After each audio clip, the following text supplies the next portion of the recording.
as the combine, well, by the time you guys are seeing this, I'm pretty sure the combine's been over. But with the combine, at least day 1 and 2, by the time I'm recording, have been officially over. I have to talk about this one guy because this one guy is such a freak that it's insane.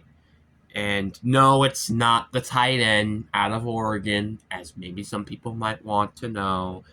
And I actually haven't even really researched him yet. But there is one guy who I am terrified to see how he could be in the league potentially. And he, I think, without a doubt, with the combine being over, might legitimately be a top 10 player in this class. I think, without a doubt. We got Sonny Styles. Sonny Styles is. When I was watching this guy in the combine, I was just impressed. This man is actually freaky as heck. 6'4", 244 pounds. He played for the Ohio State University, which I could talk about how just insane that college is in terms of the athletic players like Caleb Downs and heck, even Styles Jr., who ran like a 4.28 as a safety, by the way. And then obviously, like I said, Sonny Styles, Onbrell Reese is also one as well. Like this team just had this team has a lot of players who are just insane, and I'm really curious to see where some of these players are going to go in the draft. But Sonny Styles is, I think, probably the most interesting one, in my personal opinion. Um, Looking at his stats, it's not entirely impressive. Like, for example, for 2025, he had a total of 83 tackles, 46 tackles solo, one sack, a forced fumble, and an interception this year. So, not groundbreaking, but it's still pretty good regardless. Like, those are very good stats. But then you look at, like, 2024, and it's like, okay, this man could be a serious threat. You had 100 tackles, so a lot more than last year. You had 49 solo tackles, which is slightly better. You had 6 sacks, a forced fumble, and a fumble recovery. This guy is just it's insane to me how freaky this guy really is. And that's just stats like, okay, maybe he's not the best athletic player.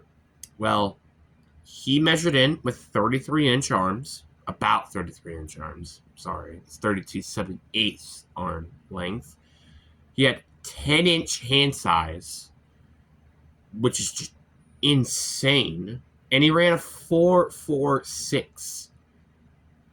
That is insane. For a linebacker, that's insane. Just to compare you for a sec, if he was in the tight end room this year, which is, I think, the fastest of all time, average tight end 40-yard dashes, he would have been the second fastest. There's that. And also, I don't remember if this is a fact. I think it is. But he is at least somewhere around Christian McCaffrey's 40-yard combine. If not, I think he was faster. And I think he might have been like at least on par with Bijan Robinson. Those are some of the best running backs in the league, may I add. That is insane to think about. Insane. It's just disgusting. Also, his 43.5-inch vert. Just, Jesus Christ. Like, 11 foot and 2-inch broad jump. It's just like, or maybe it was 11-inch broad jump and a 2. I think it might have been like that. I could be completely wrong. But the point is this guy is an athletic freak. He has the tape. He's just extremely explosive. And it's just, I cannot believe a guy like this exists. Like, it's just unbelievable. He just looks inhuman to me. Like, it's just insane to think about.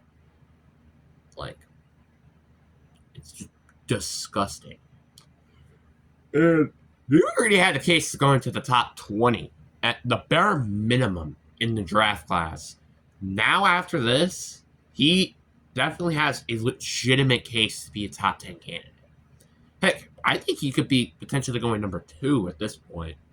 Now, I don't know if he will. I still think Armbrell Reese is probably better because he also had a pretty good combine as well. And that's also not including the factor of like Bane, which he didn't go to the combine, which I feel like it's probably going to ruin his case just a slight bit. Because I think like David Bailey didn't have an insane combine, which might be the reason why David Bailey could actually get drafted at number 2 over Ruben Bane.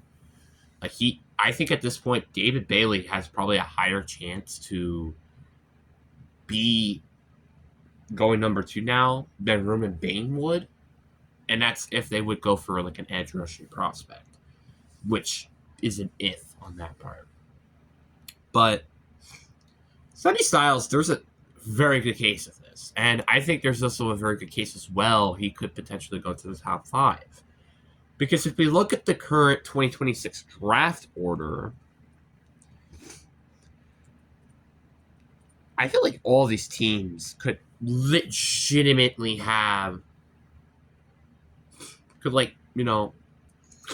legitimately use a genuine linebacker. Now, obviously, number 1, it's probably going to be Fernando Mendoza.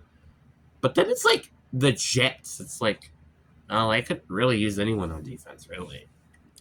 I mean, honestly, they could almost use literally every freaking position. Maybe besides offensive line, but specifically in the interior. Arizona could use a lot on defense.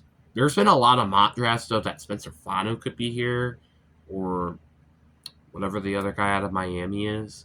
And then number 4, Tennessee. I just do see them going with best defensive player available, even though I do think Carnell Tate wouldn't be terrible for them. New York could also go with Spencer Fano, as I'm looking at this mock draft here. But I think the latest he might come is late. Like, maybe like I'd say pick 10 at this point after the combine. Because this guy's just a freak. Like, it's just insane to me. And, like, I think at earliest it's pick 2. At the latest it's probably like pick 10 to the Bengals. That's my opinion. That's my opinion. And that's not even including teams that could potentially trade up. Like, LA could definitely potentially trade up to try to get this guy. Dallas could potentially trade up to get this guy. Miami could, which I don't think they will. Baltimore, Tampa probably, because they're needed linebacker and stuff.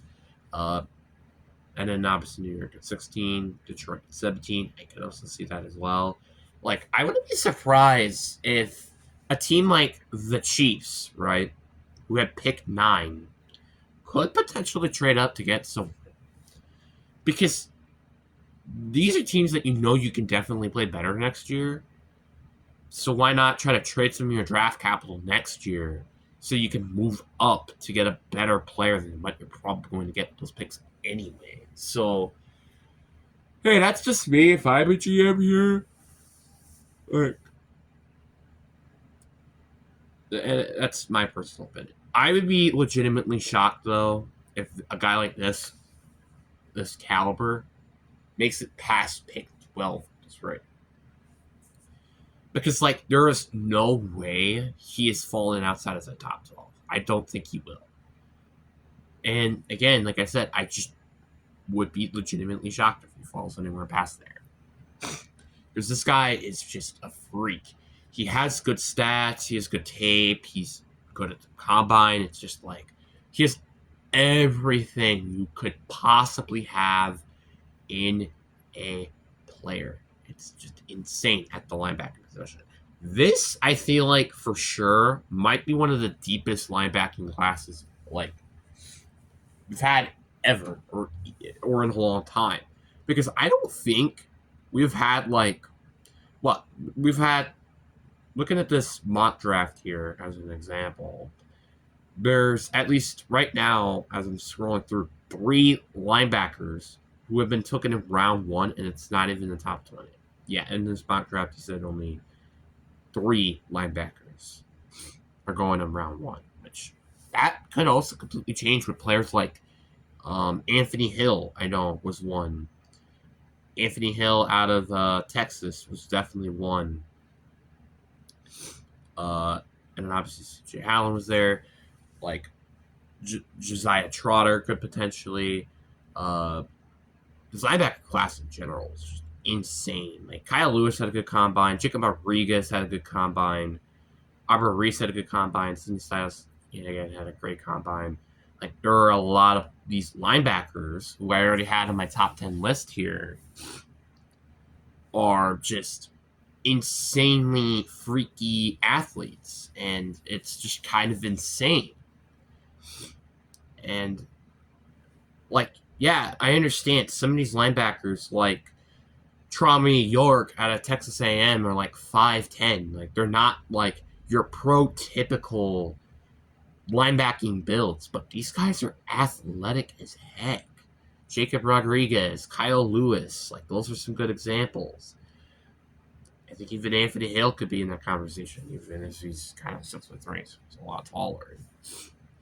But it's just, this linebacking class is so undeniably disgusting.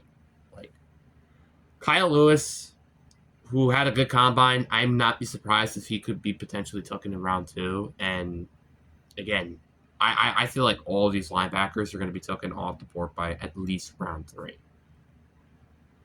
I think at the latest, like early day 3, it's like early to mid 4th round, which is just insane because I don't feel like this is normal, and especially if like 4 linebackers are off the board in round 1. That's never normal either.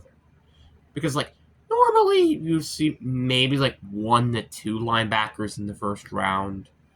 Because I could think of, like, for example, I think like the 2019 draft class, because that's like the last time we had like some freaky athletic linebackers like Devin White and Devin Bush during the time. I don't remember if there were any other linebackers that were taken. I'm not saying edge rushers. That's not including them. I don't think there was. I could be completely wrong by that.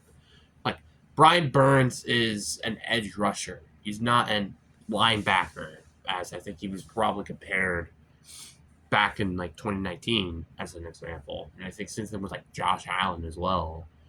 Not the quarterback. Okay. Some people are going to get confused with that, so I actually probably should have said Josh Hines Allen because there's a difference there. Yeah. But anyways, guys, I hope you guys enjoyed this video. I kind of am like starting to run out of ideas in terms of videos, which is why I'm kind of like throwing some of this stuff out there. We're kind of in a dry spell right now, but when free agency kicks, it's going to be like, there's going to be a lot to cover. So, yeah. But anyways, I hope you guys enjoy. Deuces.